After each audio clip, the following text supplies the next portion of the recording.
It was the morning of November 9th, 2005, in Robinson, Texas, a peaceful, close-knit town just south of Waco.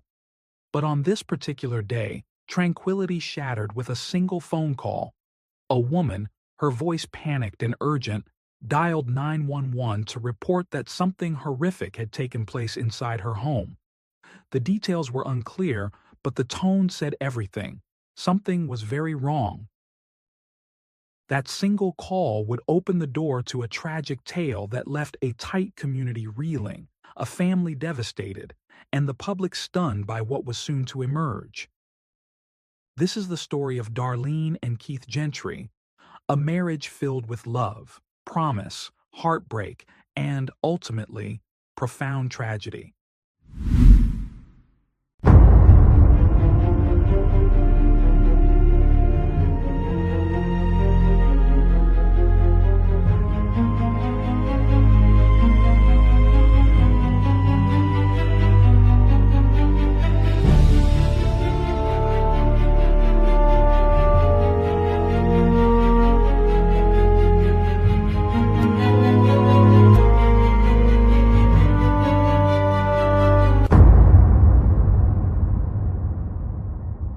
If you're a fan of true crime and criminal investigations, you won't want to miss our new book, The Ultimate Book of Serial Killers: 180 Files of the World's Most Notorious Murderers, now available on Amazon.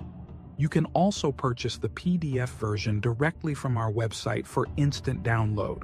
You'll find the link in the video description and in a pinned comment.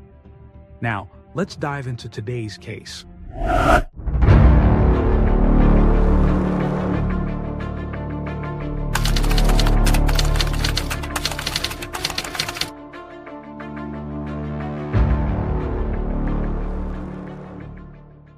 Darlene Dos Castillo was born on November 2, 1974, the middle child of 3 daughters in a devoted family.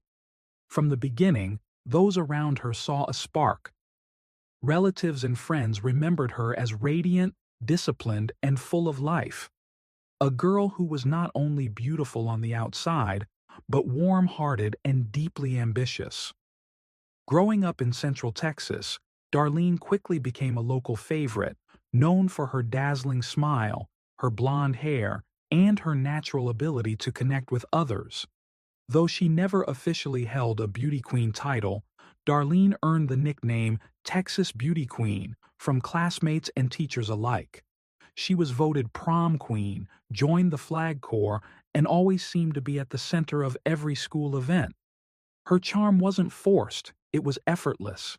She stood out not just because of her looks, but because of her genuine nature. She made people feel seen. Admired by peers and deeply loved by her family, she was a young woman with a clear path ahead of her. In 1993, she graduated from Yo High School in Cameron and enrolled at Texas State Technical College in Waco. Initially drawn to the dental field, she pursued training as a dental assistant, but her long-term goal was to become a nurse. It was during her college years that she met someone who would completely change the trajectory of her life, Keith Gentry. Keith, born on September 2, 1974, in Waco, was the son of Wayman and Glenda Gentry. He spent his childhood in Robinson, a town where community and family still held strong meaning. Keith had 2 sisters and a wide circle of extended family who cherished him. At Robinson High School, he was known for his easygoing personality and his quiet strength. He wasn't flashy or outspoken, but those who knew him appreciated his reliability and kind-hearted nature. Keith didn't crave attention. He simply did what needed to be done, without complaint. Like Darlene, he also enrolled at Texas State Technical College, where he pursued studies in drafting and welding. He later secured a stable job as an engineering assistant at a utility company, setting himself up for a solid and responsible future.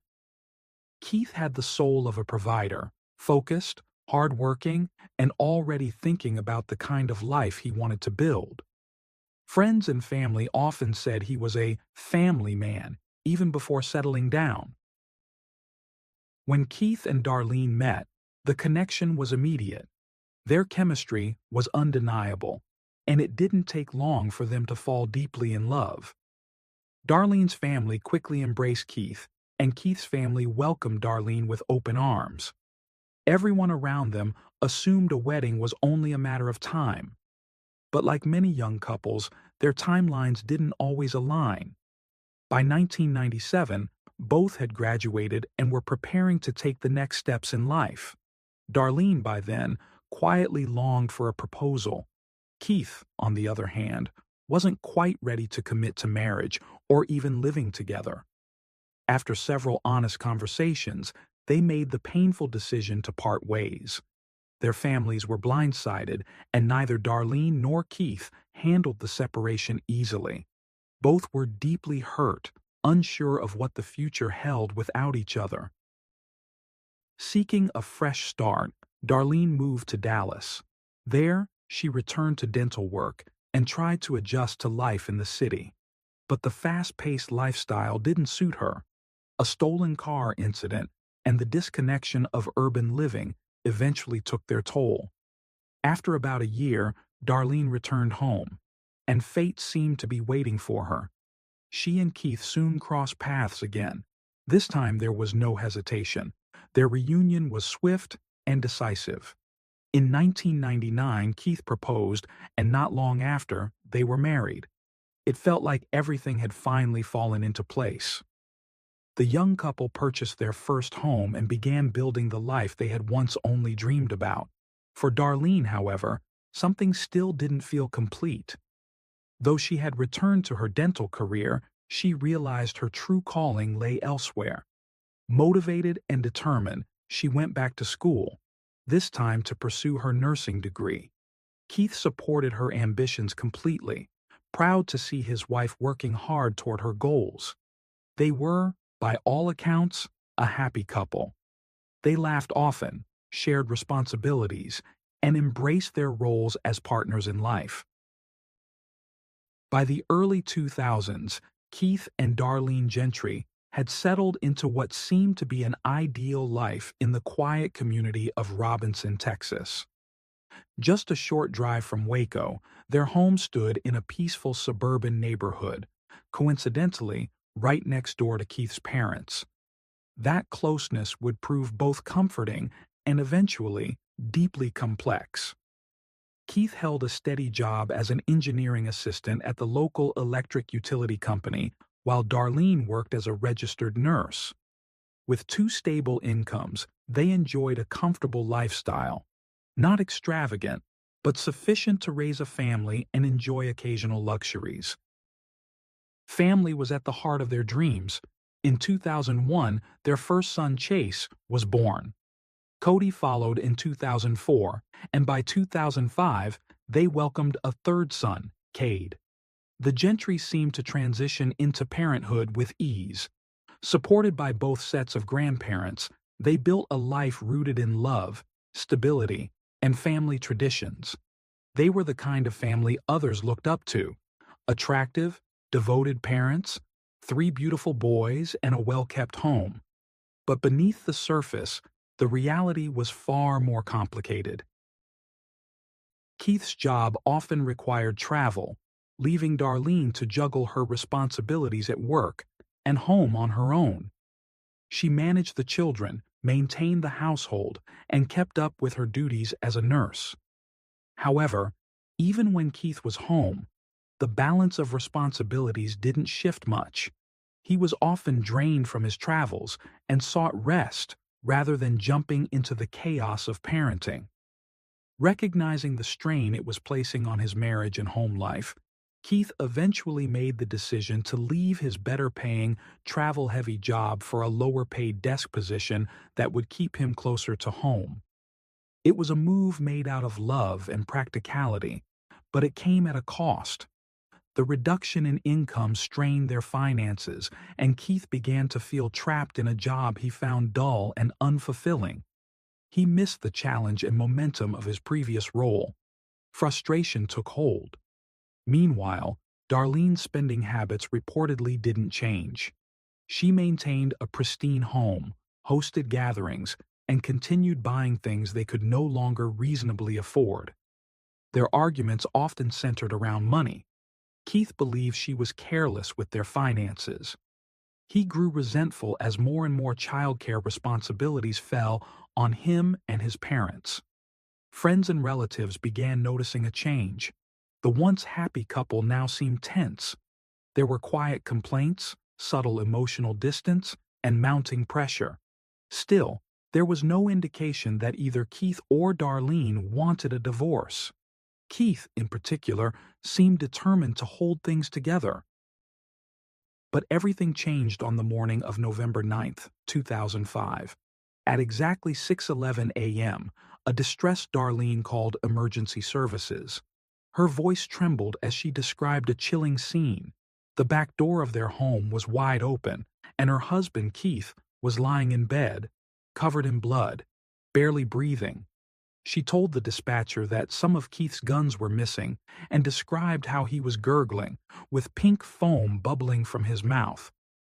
Darlene claimed she hadn't slept beside Keith that night. Their youngest son, just 18 months old at the time, had been restless. According to her, she had taken the toddler into a separate bedroom, where their other two sons were sleeping, and stayed there. To help them fall asleep, she said she played a movie and remained in the room until 6 a.m., when she awoke, discovered the back door open, and found her husband gravely wounded. Paramedics arrived at the Gentry residence shortly thereafter. Keith was still alive, but barely.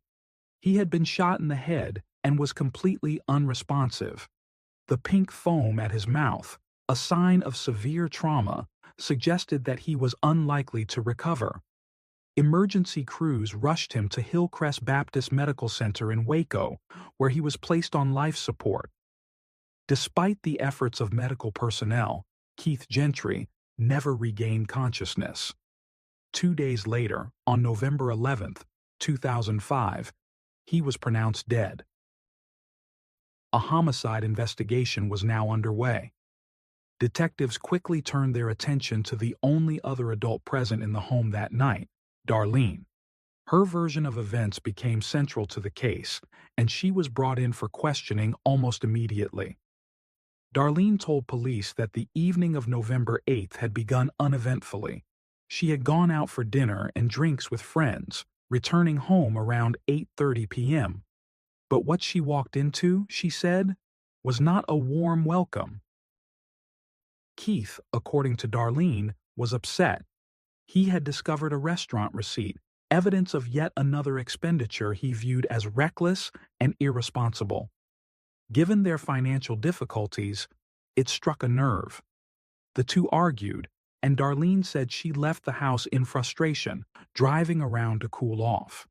When she returned later that night, she claimed she apologized and tried to move past the disagreement. Keith went to bed in the master bedroom, and Darlene stayed with their 3 sons in one of the other rooms. She insisted this was to help settle their youngest child, who had been fussy that night. She recalled waking briefly around 5:15 a.m. after hearing the dog bark, but, thinking little of it, since their dog occasionally barked at nothing, she went back to sleep. Around 6 a.m., she said, she got out of bed, walked through the house, and went to wake Keith for work. When he didn't answer her, she entered the bedroom and found him lying in bed, unresponsive and bleeding. She also claimed to have noticed that the back door was wide open and that their locked gun cabinet had been tampered with, its contents gone. Darlene's version of events painted a chilling scenario. Someone had broken into their home during the night, murdered her husband, and stolen a number of firearms, leaving no trace behind. But as the investigation progressed, detectives began to notice troubling inconsistencies that called her entire narrative into question. To begin with, the timing. Darlene stated she hadn't checked on Keith until 6 a.m., but forensic analysis suggested the shooting likely occurred well before that. The trajectory of the bullet, the pooling of blood, and Keith's medical condition pointed to a significantly earlier attack, one that would have been difficult to sleep through. More red flags appeared at the scene. While Darlene had claimed that multiple guns were missing from the cabinet, investigators discovered several of them stacked neatly just outside the back of the house. This wasn't consistent with the behavior of a typical burglar in a rush. In fact, it looked like someone had carefully placed the weapons there, perhaps to stage a scene. Adding to the suspicion, only two people had access to the gun cabinet: Keith and Darlene. Whoever opened it knew where it was and where the key was hidden. It didn't make sense for a random intruder to have such specific knowledge about the home's layout and security. Then there was Darlene's behavior. As a trained nurse, she had the skills and the presence of mind to administer CPR or at least check for signs of life. But she didn't. When paramedics arrived, she hadn't made any attempts to help Keith, nor had she left the room to guide them. Instead, she stayed locked in with the children, claiming fear for their safety as the reason. Investigators took note of another oddity: the 911 call itself. Rather than the frantic panic one might expect from someone who had just found their spouse shot in bed, Darlene's voice was remarkably composed. She spoke clearly, offering a surprisingly detailed timeline of her actions and sleeping arrangements. Her tone came across more like someone trying to explain away suspicion than someone in the midst of crisis. Later that same morning, Darlene sat down for a formal interview at the police station. But the moment the questions became more direct, she hesitated. Without warning, she invoked her Fifth Amendment right and asked for a lawyer. The interview was immediately stopped. Despite this, Darlene maintained that she had done nothing wrong. In her own words, she claimed she loved her husband and would never do anything to harm him. She spoke about their life, acknowledging the financial strain and the pressure of raising 3 small boys, but insisted that their problems were ordinary, not anything that would lead to violence. Still, investigators couldn't ignore the gaps in her story. The evidence suggested something far more intimate and far more calculated than a home invasion. As detectives dug deeper, questions continued to mount. Who had the motive? Who had the access? And who had the opportunity? Though Darlene's voice cracked with emotion in her statements, at times tearful, at times confused, her words did little to shift suspicion away from her. She spoke of Keith's love for his boys. She insisted that she loved him too. Still, suspicion wasn't enough. Authorities needed hard evidence. With Darlene's consent, they searched the Gentry home again. There were no signs of forced entry, something they had expected, but what they did find would prove far more damning. Buried deep inside the kitchen trash bin, investigators uncovered a pair of latex gloves. Hidden within the gloves was a single .22 caliber shell casing, traces of gunshot residue, and DNA that pointed to just 2 people, Keith and Darlene. It was a major breakthrough. Then came a possible motive. Detectives learned that Keith had a life insurance policy valued between $500,000 and $750,000. For someone in financial distress, it was enough to raise serious questions about intent. 19 days after the shooting, on November 28, 2005, Darlene Gentry was arrested and charged with murder. But the arrest didn't last long. That same day, Keith's parents, who had stood loyally by her side, posted a $50,000 bond to secure her release. The Gentry family, including Keith's own parents, refused to believe Darlene could be capable of such a crime. They stood by her, unwavering in their support. To them, she was not just Keith's wife, but the mother of their grandchildren, someone they trusted and loved. But then, new and startling information emerged. Not long after her release on bail, Darlene contacted a local landowner and acquaintance, Robert Pavelka, she expressed interest in purchasing a rural piece of property near Axtell, Texas. The land featured a serene pond, and Darlene remarked that it reminded her of Keith's dream to take their sons fishing, a touching sentiment if it had ended there.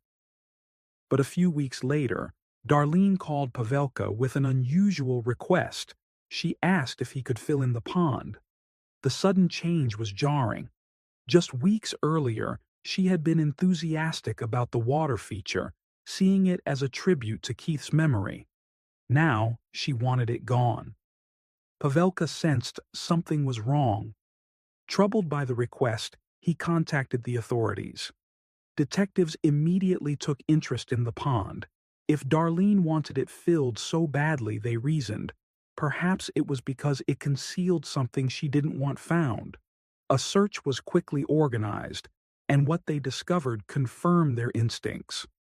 At the bottom of the pond was a .22 caliber revolver, the same caliber as the shell casing found in the gloves. It was the murder weapon.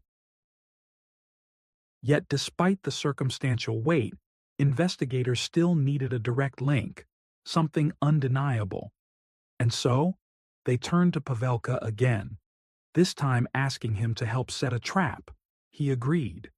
Posing as if he were going along with her request, Pavelka called Darlene and said he was preparing to fill the pond, but first, he needed to drain it. Police were banking on the possibility that if Darlene knew the pond might be emptied, she'd act fast to remove any incriminating evidence still inside. She took the bait. Over the phone, Darlene remained calm and agreeable. She didn't object. She didn't panic. But the very next day, under the watchful eyes of hidden surveillance cameras, she arrived at the property.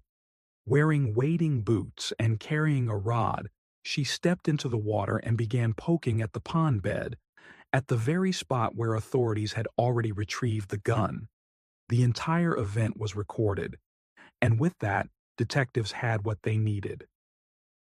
In February 2007, Darlene Gentry, 32, stood trial in McLennan County, Texas. The trial lasted 5 days. She faced a charge of first-degree murder for shooting her husband while he slept in their Robinson home. The prosecution's case centered on the surveillance video. Darlene in the pond, trying to recover the murder weapon days after it had already been seized. It was the moment that shattered her defense. The gloves in the trash, the staged burglary, the conflicting timeline, all of it now pointed to one undeniable conclusion. Her defense team chose not to call any witnesses during the trial's guilt-innocence phase. They relied instead on cross-examinations and procedural arguments, but the evidence was too strong to overcome. On February 8, 2007, the verdict was delivered, guilty of first-degree murder. Darlene Gentry was sentenced to 60 years in prison. The prosecution argued that her motive was both emotional and financial. She wanted out of her marriage, she wanted freedom, and she wanted the financial security that came with Keith's life insurance payout. In their final remarks to the jury, prosecutors warned against being swayed by appearances. Darlene is currently serving her sentence at the Dr. Lane Murray Unit in Gatesville, Texas. In November 2017, the Texas Court of Criminal Appeals denied her request for a new trial. Her conviction remains intact. According to official records, she will be eligible for parole in February 2037. If parole is denied, she will serve her full sentence until February 2067. Darlene Gentry has always maintained her innocence, but the consequences of that November morning have reached far beyond her prison cell. In 2010, a judge granted permanent custody of Chase, Cody, and Cade to Keith's parents. A restraining order was issued, prohibiting Darlene from having any contact with her sons. According to court documents, she hasn't spoken to them since. Keith Gentry was a man defined by quiet strength, a devoted father, a loyal husband, and a hard-working provider, he chose family over ambition, stability over status. He left behind 3 young boys, a grieving family, and a legacy built on integrity and love. Though his life was tragically cut short, those who knew Keith remember him not for how he died, but for how he lived. His memory endures in the hearts of his family, his friends, and especially in the lives of the sons he loved more than anything.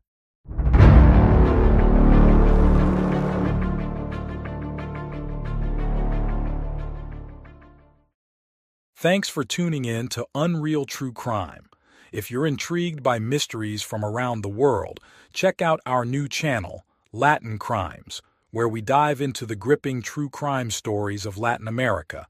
Don't miss out. Subscribe now for more thrilling investigations.